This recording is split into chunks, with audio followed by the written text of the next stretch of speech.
Bonjour et bienvenue à l'écoute du podcast Le Camp de Base. Dans ce 4e épisode sur la Via Alpina, Célestine m'appelle depuis un refuge non gardé en Suisse, dans le canton du Tessin. Aujourd'hui, on aborde évidemment ces dernières semaines de marche et ce qui l'a particulièrement touchée, mais aussi la question de la récupération sur une si longue itinérance ou encore les profils de randonneurs et d'alpinistes qu'elle rencontre dans les différents pays qu'elle a traversés jusque-là. Et n'oubliez pas, il est toujours possible de poser vos questions et d'envoyer vos encouragements par messages vocaux à Célestine. Pour cela, c'est très simple. Vous enregistrez vos questions sur le dictaphone de votre téléphone et vous m'envoyez le tout par mail à cdb@skadienco.com ou sur Instagram si c'est plus simple pour vous.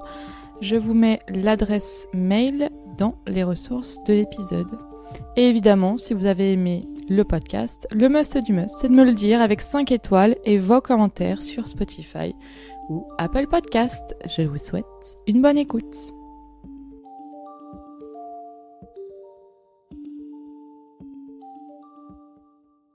Bonsoir Célestine. Bonsoir Émilie, comment vas-tu? Eh ben ça va bien et toi? Ça va bien. Actuellement, je suis en montagne à Capanadefra, dans la région du Ticino, donc de Tessin, en Suisse. Et j'espère que l'appel va pouvoir continuer parce que j'ai un petit peu de réseau. La dernière fois que on t'a eu, tu étais avec Vincent, tu avais le Liechtenstein en vision. Qu'est-ce qui s'est passé ces 15 jours, 3 semaines depuis? Alors, j'ai pas pu beaucoup échanger avec toi parce qu'en fait, je suis arrivée en Suisse. Et en Suisse, il est difficile d'appeler parce que il n'y a pas de roaming, donc on peut pas utiliser son téléphone normalement. Donc depuis le Liechtenstein, j'ai parcouru un petit bout des Alpes, notamment donc, je suis passée par les Alpes Cesvena, les Alpes Ortler, l'Engadine, le Livigno, le Grison, et c'est là donc entre le Grison et le Tessin que je t'appelle. D'accord. Alors qu'est-ce qui s'est passé pour toi ces dernières semaines? Quels sont les paysages peut-être que tu as traversés depuis la dernière fois?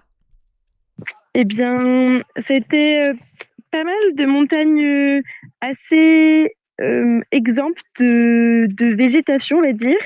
Les dernières étapes que j'ai effectuées, en fait, c'est des étapes qui étaient plutôt alpines où j'ai traversé des vires, des passages avec des câbles. C'était assez technique et j'étais assez fatiguée. Donc là, actuellement, j'ai passé une journée de vacances dans mes vacances dans un refuge.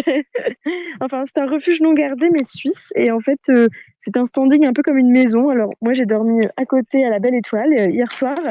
Mais c'est agréable de faire une pause dans le trek. Quel est le paysage que tu vois là en ce moment? Donc, je suis arrivée en Suisse, côté Ticino. Donc, j'ai remonté depuis la vallée où il y a le village de Biasca. Et j'ai remonté une vallée avec un ami qui est venu me voir, qui habite à Ticino et qui connaissait pas vraiment la randonnée dans son propre pays. Alors, on a pris la voiture de Biasca à Flasco. Et pour pouvoir monter par on va dire, un côté de la montagne un peu plus facile, parce que du coup, je fais une initiation pour le week-end.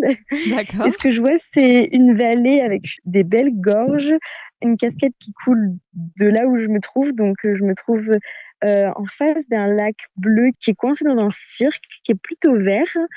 Et en face de moi, j'ai toute la chaîne de montagnes du Tessin. Alors, actuellement, il y a un petit peu de nuages, mais en fait, on voit très bien toutes les montagnes qui se dessinent. Et c'est plutôt des sommets qui culminent autour de 2700-2800.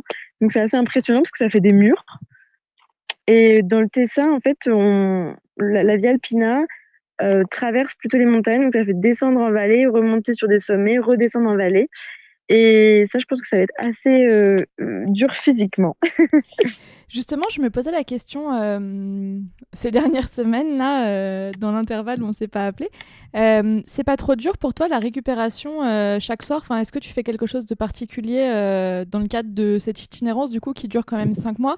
Je sais pas, est-ce que tu prends des rivières glacées le soir? Enfin, comment est-ce que tu te débrouilles en fait pour te dire que le lendemain, ben, tu vas pouvoir repartir sans trop de difficultés, quoi?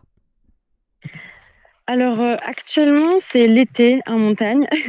Donc déjà, ça fait du bien. Je me pose moins les questions de savoir où est-ce que je vais mettre mon bivouac. Donc mentalement, je suis beaucoup plus libre. comme c'est l'été, je rencontre aussi pas mal de personnes sur la route et ça me permet d'avoir des discussions sur les sentiers pour connaître leurs conditions. Donc je suis un peu plus sereine sur l'avancée. Et alors, question de conditions physiques, je dirais que actuellement j'ai un peu mal au genou. Je pense que mon sac est un petit peu trop chargé et je sais pas exactement comment faire. Alors je fais des étirements. Je sens mes genoux de plus en plus. Alors je me dis qu'il faut peut-être que je ralentisse un petit peu. Et sinon, comme il fait chaud, au maximum, j'essaie d'aller me tremper dans la rivière ou dans le lac. Et je pense que c'est aussi bien pour mes muscles, pour les détendre un petit peu et rafraîchir le corps, parce qu'il fait relativement chaud. Est-ce que tu as une gourde filtrante, justement? Parce que moi, ce qui me stresserait le plus, je pense, c'est de manquer d'eau à un moment donné. Eh bien, cette année, je pense que c'est une année qui est assez pluvieuse, donc il y a de l'eau qui coule partout. J'ai effectivement une gourde filtrante avec moi, mais jusqu'alors, je ne l'ai jamais utilisée. J'ai toujours bu l'eau de la rivière directement ou des fontaines que je croise.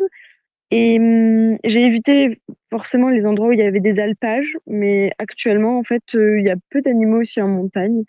Il y a certaines zones où c'est très dense, notamment en vaches, mais sinon sur les hauteurs, il y a pas trop j'ai pas trop de difficultés à prendre de l'eau en me disant l'eau est saine ici. Oui, oui, puis souvent c'est parce qu'il y a des animaux sauvages qui sont morts dans la rivière qu'on fait attention parce que ça peut poser des problèmes en aval en fait de la rivière, mais effectivement, si tu es assez en altitude en général, ça limite un peu le risque, enfin j'imagine en tout cas. Bah, en fait, actuellement, depuis qu'on s'est appelé, depuis Liechtenstein, où en fait j'étais quand même assez basse, j'étais en dessous de 1000 mètres d'altitude. Depuis, je dors presque tous les soirs à 2000 mètres. Je suis entre 2000 et 2500 pour les cols que je passe. Donc en fait, je suis assez en altitude. Et alors, hier, j'étais à Biasca, qui était à 400 mètres d'altitude, et il faisait très très chaud. Je me suis baignée plusieurs fois. Mais c'était la première fois que je redescendais en vallée si bas, et ça fait un peu bizarre, les chaleurs. Oui, oui, oui. Alors justement, le Tessin, donc c'est le canton italophone qui est situé au sud de la Suisse. Moi, je connaissais Lugano. Il y a c'est des vallées glaciaires, hein, et le lac d'ailleurs de Lugano, c'est un lac glaciaire. Est-ce que tu as vu encore de la neige, des névés, ou est-ce que tout a fondu là-haut? Eh bien, j'ai un navire juste en face de moi, qui est côté nord, dans la montagne où je me trouve. Donc moi là, je suis vraiment au niveau du refuge de Campana d'Efra. Et juste en face, donc j'ai un névé qui doit faire... alors, combien il pourrait faire? Je vais essayer de le décrire. En longueur, il fait facilement 5 mètres et en largeur, il doit faire peut-être 20 mètres. Et c'est pas la première fois que je dois encore traverser des névés. Ça m'est arrivé sur un col qui s'appelle Passo del Muretto. C'est entre une ville en Italie et une ville suisse qui s'appelle Maloja. Et en fait, toute la descente de ce col se faisait encore dans le névé. Donc là, j'ai pas mis mes crampons, mais je me suis posé la question. Comme c'était en descendant que j'ai rencontré le névé, c'était encore assez facile de descendre éventuellement sur les fesses pour certaines parties Ouais. ou juste en faisant très attention. Mais en fait, il y a encore beaucoup de névé résiduels dans les parties que je croise actuellement. Ok. Tu continues à faire ta captation de pollution? Oui, je continue. Alors, j'ai pas toujours la possibilité de faire les mesures comme je voudrais. Alors, soit j'ai pas de connexion Internet et je peux pas me connecter à l'application, soit le Bluetooth fonctionne pas. Donc, actuellement, je promène plus le capteur que je ne l'utilise. Mais ce que je remarque, c'est quand même que l'activité humaine, c'est celle qui génère le plus de particules. Mhm. Et j'ai dû faire du stop pour faire un détour sur la Via Alpina et passer du côté italien au côté suisse. Et une personne m'a proposé de faire un pique-nique le soir. Alors en Suisse, ils ont des aires de pique-nique spécifiques où on peut faire des barbecues. Et la dernière fois que j'ai fait une mesure, c'était à côté de ce barbecue. Enfin, c'est la dernière fois où j'ai eu beaucoup de réponses au capteur. En fait, quand on fait un barbecue, quand on fait même un feu, il y a énormément de particules qui sont générées. Mais bon, ça tombe sous le sens, hein, parce qu'on voit quand même des, des petites particules de carbone un peu partout. Ouais. Est-ce qu'il y a une étape qui t'a particulièrement marqué entre l'épisode 3, donc Liechtenstein, et l'épisode 4 du Tessin, là, entre la dernière fois et cette fois où on s'appelle, que tu voudrais nous Alors, raconter? oui, je vais essayer de... Parce qu'il y a plusieurs choses qui m'ont marqué. Donc j'ai mentionné le Passo del Muretto, il y avait encore pas mal de neige et où le tracé était, on va dire, peu défini. Donc c'était un passage qui m'a fait un peu peur, donc j'ai dû beaucoup prendre sur moi. Mais comme je l'ai évoqué juste avant, je vais peut-être vous raconter une autre anecdote. Donc ce que j'ai fait, j'ai quitté la Via Alpina avant Pian San Giacomo, qui est l'étape 83 de la Via Alpina. Et je suis descendue plutôt à San Bernardino, qui est une autre ville en Suisse. Et depuis San Bernardino, j'ai pris un sentier qui s'appelle le Sentiero Alpino Calanca. Et en fait, c'est un sentier qui traverse la montagne directement depuis des crêtes au lieu de descendre dans la vallée. Et ça m'a marqué parce qu'en fait, c'était un sentier très technique avec beaucoup de vires et de câbles, mais les vues étaient juste magnifiques. Et sur ce sentier, il y a des petits bivouacs qui sont gérés par une association en Suisse. Donc, ce sont des bivouacs qu'on peut réserver à l'avance. Et ils sont juste magnifiques. C'est des petits triangles dans la montagne, tout en bois. Ils sont pensés de manière très cosy. Donc, ça m'a beaucoup fait penser à ce que certaines fois fait l'association Tous à Poil dans la rénovation des cabanes. Et je me suis dit que j'allais prendre plein d'idées pour eux parce qu'il y avait des choses qui m'ont fait penser à l'association et aussi des idées que j'ai prises pour des futures rénovations. J'ai même pris les plans, j'ai fait des dessins parce que c'était incroyable et j'aimerais avoir une petite maison comme un petit bivouac. Et il y a d'autres choses qui t'ont marqué pendant ces dernières semaines? Eh bien, toujours concernant les cabanes, alors en Suisse, je pense qu'il y a une façon de gérer les cabanes qui est un petit peu différente de ce que j'ai l'habitude de voir en France. Et en fait, ici, il y a beaucoup de cabanes qui sont gérées par des associations. Alors, soit il faut les réserver, soit il faut payer une fois qu'on arrive sur place. Mais ces cabanes, elles sont très bien gérées. Il y a souvent de l'eau, du gaz, de la nourriture que l'on peut acheter. Et je me dis que lorsqu'on a vraiment un problème en montagne, eh bien, il y a vraiment comme un service en fait pour nous aider. Et ce sont des cabanes qui sont relativement neuves, enfin qui ont été rénovées il y a peu de temps. Et elles se trouvent souvent dans des halmes qui sont des anciennes fermes qui étaient en Suisse. Et donc ça, c'est quelque chose qui me change beaucoup par rapport aux pays que j'ai traversés auparavant. Parce que en Slovénie, en Autriche, il n'y avait pas beaucoup de cabanes ouvertes. Et quand il y a du mauvais temps, on va dire que je suis assez friande de me rapprocher de cabanes au cas où. Donc souvent, je dors dehors, mais il y a toujours au cas où un refuge où je peux me replier. Et actuellement, je suis dans cette cabane au-dessus de Flasco. Et en fait, il y a beaucoup de monde parce qu'ils font des traversées alpines ici, dans le canton de Tessin. Il y a 3 traversées alpines que tu peux faire, dont une qui s'appelle la Via Alta Maggia, qui est apparemment assez facile et qui donne pas mal envie. Donc la Via Alpina, ça me donne des envies pour toute la vie, des idées de randonnée. Est-ce que tu as l'impression que le fait que ces cabanes elles soient si bien gérées, que ça donne l'idée d'une montagne peut-être un peu plus ouverte à tous et que donc c'est beaucoup plus fréquenté ou pas du tout? Que ce que tu as déjà pu traverser en Autriche et en Allemagne? J'ai plutôt l'impression que c'est un désir des villes ou des villages qui sont dans les vallées de promouvoir la montagne et donc ils mettent à disposition des cabanes pour qu'il y ait un peu plus de monde en montagne dans des vallées qui sont peut-être certaines fois moins cotées. Donc là où je suis, donc je vois en bas, j'imagine le village de Flasco. Un petit peu avant, je crois qu'il y a un village qui s'appelle La Varezza, il me semble, mais peut-être que je me trompe un petit peu dans le nom. Et là, il y a beaucoup de personnes qui viennent au bord de la rivière pour se baigner. Donc, il y a beaucoup de monde, mais en fait, en montagne, il n'y a pas énormément de fréquentation. Et je pense que ces cabanes, elles sont plutôt là pour pousser les habitants à aller plus en montagne et d'avoir un refuge dans lequel on peut trouver des commodités de la vie de tous les jours. Ça permet peut-être d'avoir une montagne un peu moins austère et de permettre à des personnes qui vont moins en haute montagne d'accéder à ces lieux qui sont juste magnifiques. C'est hyper intéressant parce que j'imagine qu'il y a des contextes sociologiques en regard de chacun des pays qui montrent peut-être que, tu vois, il y a une grosse levée vers la montagne en France après Covid, mais je me suis jamais renseignée de savoir comment c'était dans les autres pays européens, justement. Tu vois, en regard aussi de, je sais pas moi, on dit toujours en Autriche, c'est la patrie du ski, tout le monde regarde le ski, alors qu'en France, on regarde tous le foot. Et je vais chercher ça du coup pour la prochaine fois. On en discutera si tu veux, la sociologie de la pratique en montagne sur l'arc alpin finalement. Ça peut être intéressant aussi. Oui, je pourrais te parler des profils que je rencontre, parce que régulièrement, je pose pas mal de questions aux randonneurs que je rencontre ou aux locaux pour savoir quel est le dynamisme du coin, et puis aussi souvent avoir des renseignements sur les conditions des sentiers.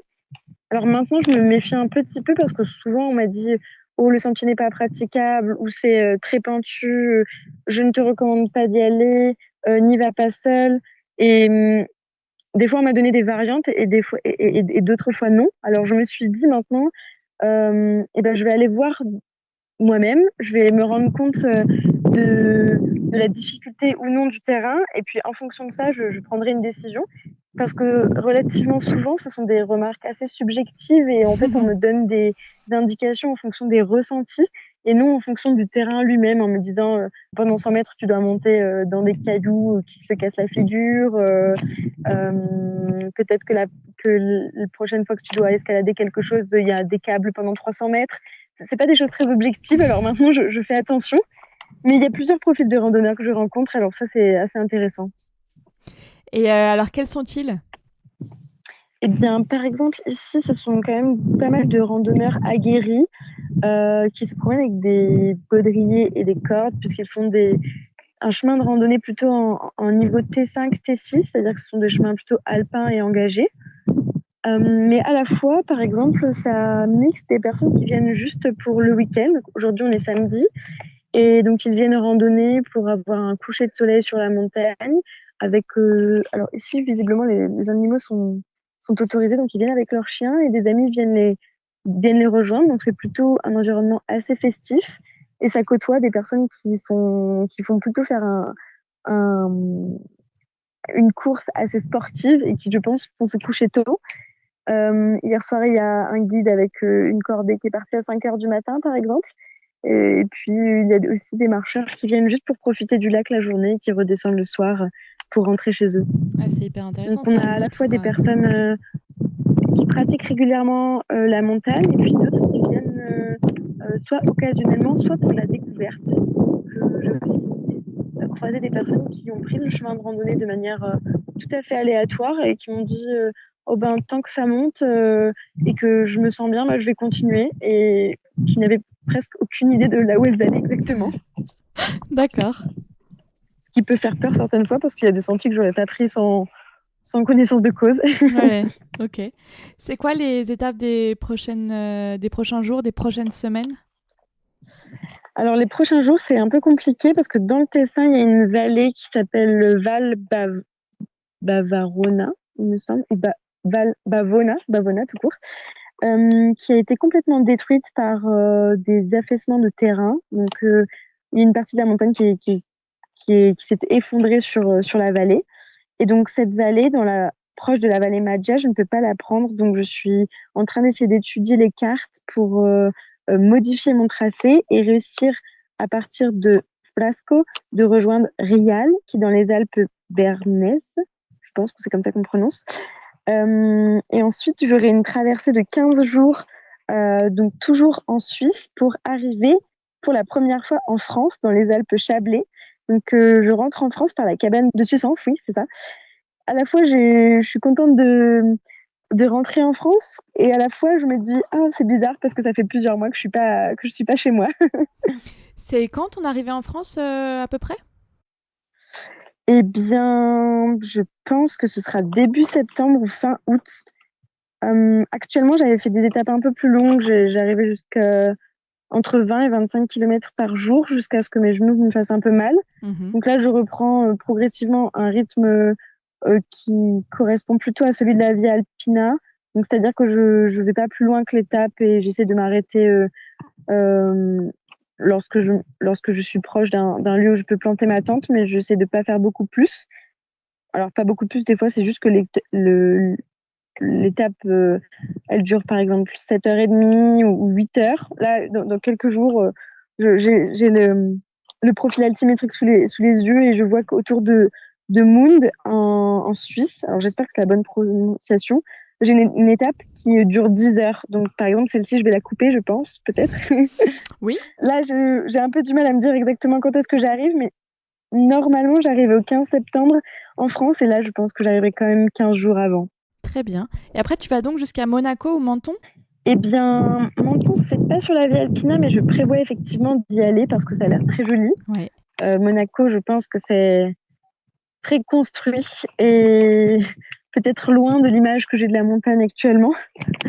Donc, je vais d'abord aller à Menton, puis je vais rejoindre Monaco parce qu'il y a apparemment un jardin botanique qui est joli. Et je prévois, puisque j'arrive un petit peu en avance par rapport à mon planning, je prévois d'aller jusqu'à Nice à pied et d'essayer de remonter au maximum vers Grenoble, mais tout dépendra de la météo et de ma condition physique. Eh ben, on a hâte des J'essaie prochaines d'allonger semaines. Oui, j'allonge un petit peu la Via Alpina, mais en fait, je crois que j'aurais du mal à me séparer de la montagne. Oui, je pense que ça va être bizarre pour toi de revenir à une vie peut-être plus citadine, avec d'autres préoccupations. Oui, tout à fait. Avant de descendre à Biasca, donc une personne que j'ai rencontrée sur la Via Alpina au Liechtenstein qui faisait une étude scientifique sur des insectes qui s'installent dans les épicéas, donc je pense que c'est le bostric en français, est venu me rejoindre parce qu'il habite dans cette région. Et donc, moi, je devais l'attendre une journée de plus. Donc, j'ai attendu, au lieu d'attendre à Biasca, la ville dans la vallée, à 400 mètres, j'ai attendu en montagne. En fait, je me suis accueillie par des personnes qui étaient juste incroyables, qui étaient dans leur maison une maison héritée d'une famille italienne et ils sont là pour l'été. Et en fait, ils m'ont accueilli comme si j'étais un membre de leur famille. Et je crois que cette bienveillance qu'on retrouve en montagne et cette entraide, elle va beaucoup me manquer. Donc, j'essaie de ne pas redescendre. Je comprends. Eh bien, on te souhaite beaucoup de jolies marches et de jolis paysages d'ici ces prochains jours et j'espère qu'on aura l'occasion du coup de se rappeler vite. Oui, et ben, j'essaierai de te joindre via Internet si c'est possible, comme je le fais actuellement, Mais écoute, pour moi, le jusqu'à son mon est arrivée en France. vraiment parfait et c'est trop chouette de t'entendre à chaque fois. Ben là, je suis à 2035 mètres hein, pour vous situer à peu près mon altitude. Oh là là, est-ce que tu veux que je te dise combien il fait à Grenoble? Il fait 31 chez moi. Ok, à 30. Ah oui, alors moi je pense qu'en plein soleil, il doit faire peut-être 25 degrés, mais la nuit dernière, par exemple, j'ai dormi à la Belle Étoile dehors et peut-être qu'il faisait 15. Enfin, il faisait très très bon, mais il fait pas aussi chaud qu'en ville. On est vraiment mieux là-haut. C'est sans conteste. J'étais pas loin de. Enfin, en Noisan, là, ces 2 derniers jours, et j'étais très triste de devoir redescendre. Mais bon. Mais bientôt, tu vas faire un petit morceau de l'éco-traversée en Uber. Exactement, exactement. Et d'ailleurs, une partie de la Via Alpina française. C'est pour ça que je te demandais la récupération, parce que je me suis un peu entraînée et j'ai moi-même mal au genou. Eh bien, je sais pas si ça fonctionne vraiment, mais moi j'ai de l'huile de jojoba. Je pense que c'est ça que j'avais mis. Ils avaient mis de l'huile essentielle de Golteri à l'intérieur. Et en fait, sur mes genoux, je les masse le soir en me disant que ça peut ne faire que du bien. Je sais pas si ça a un impact très positif, mais je me fais des petits massages. Ça, c'est trop chouette. Et en tout cas, j'ai lu plein de choses. Dans la récupération, il y a aussi l'hydratation. Et figure-toi qu'il faut manger des glucides dans l'heure d'arrivée de la randonnée. C'est là où tu les absorbes D'accord. le mieux, en fait. Ah, Donc il souvent je suis faudrait. fatiguée. Bah oui, c'est ça, tu vas pas sortir ta casserole pour te faire des pâtes, j'entends bien. Mais c'est les conseils qui sont donnés, c'est d'ingérer tout de suite des glucides en arrivant dans l'heure d'arrivée, en fait. Eh bien, je crois que je prends toutes les informations et tous les conseils possibles et je vais essayer donc dans les prochaines semaines de faire ça. Tu nous diras si ça marche ou pas. Je vous raconterai la suite des épisodes quand j'aurai trouvé quel détour je dois prendre. Bon courage et À fais très bientôt. attention à toi. À très bientôt.